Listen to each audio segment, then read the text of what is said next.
Hi friends, இன்றைக்கி காலை tiffin சாமை பொங்கல். இது ரொம்ப ஹெல்த்தியானது. பலவித நோய்கள் இது சாப்பிட்டு வரும்போது போகுது. வாங்க இது எப்படி செய்கிறதுன்னு பார்ப்போம். ரொம்ப சாப்பிட்றதுக்கு ரொம்ப டேஸ்ட்டாகவும் அருமையாக இருந்தது. இதுக்கு நான் சாமை ஒரு 1/4 கிலோ எடுத்து வச்சுருக்கேன். பெரிய டம்ளரால் 1 டம்ளர் எடுத்து வச்சுருக்கேன். இதோட பாசிப்பருப்பு நான் ஒரு 1/2 டம்ளர் எடுத்து வச்சுருக்கேன். சாமையை நல்லா கழுவிட்டு நல்லா ஒரு 5-6 தடவை கழுவிடுங்க. ஏன்னா இது கலர் ஒரு மாதிரியாக இருக்கும். அதனால் கழுவிட்டு நான் ஒரு பெரிய கப்பால் இந்த கப்பாலே நான் 1.5 கப்பு பைத்தம்பருப்பு எடுத்து வச்சுருக்கேன். 2 சேர்த்து தான் பொங்கல் பண்ண போகிறேன். இதில் புரோட்டீன் இருக்குது, கால்சியம் இருக்குது, பொட்டாசியம் இருக்குது. இதோட ரொம்ப ஹார்ட்டுக்கு நல்லது. சுகர் பேஷண்ட்டு சாப்பிட்லாம். எலும்புக்கு ரொம்ப நல்லது சாமை இப்போ இதை நல்லா கழுவிட்டு இதை நான் குக்கரில் சேர்த்துட்டு இதுக்கு நான் 5 டம்ளர் தண்ணி வச்சுக்கிறேன். மொத்தத்தில் எனக்கு 2 டம்ளர் இருந்தது. 5 டம்ளர் தண்ணி விட்டுக்கிறேன். இதில் பாருங்கள், மஞ்சத்தூள், மிளகு, ஜீரகம், பெருங்காயத்தூள், உப்பு, அதோட சின்னதாக இஞ்சி கட் பண்ணி அதோட சேர்த்துப்போம்.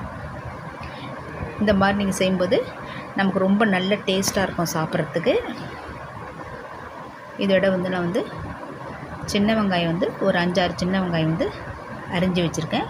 அதோட ஒரு 10 பல்லு பூண்டு, ஒரு பச்சை மிளகாய் கீரி அதோடு சேர்த்துப்போம்.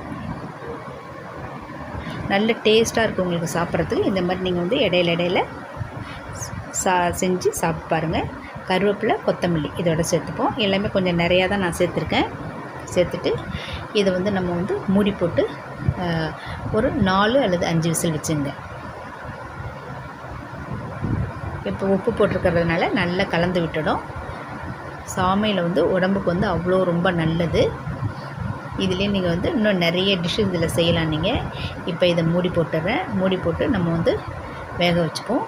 இதில் ஒரு 2 டேபிள் ஸ்பூன் அளவுக்கு நெய் விட்டுக்கிறேன். நான் எனக்கு கட்டிப்போ குக்கரை மூடி 5 விசில் வச்சுருக்கேன். 5 விசில் வச்சு ஓப்பன் பண்ணோம்னா சாமை பொங்கல் ரெடி ஆகிடுச்சு. இதுக்கு நீங்கள் சட்னி வச்சுக்கலாம் அல்லது ஊறுகாய் வச்சு சாப்பிட்லாம். ரொம்ப செமையாக இருக்கும், டேஸ்ட்டாக இருக்கும். பைத்தம்பருப்பு நம்ம சேர்த்து செய்யும்போது உங்களுக்கு எல்லா வித சத்தும் கிடைக்கிது. இதுமாதிரி செஞ்சு பாருங்கள். இது பிடிச்சிருந்தா லைக் பண்ணுங்கள். Thank you friends.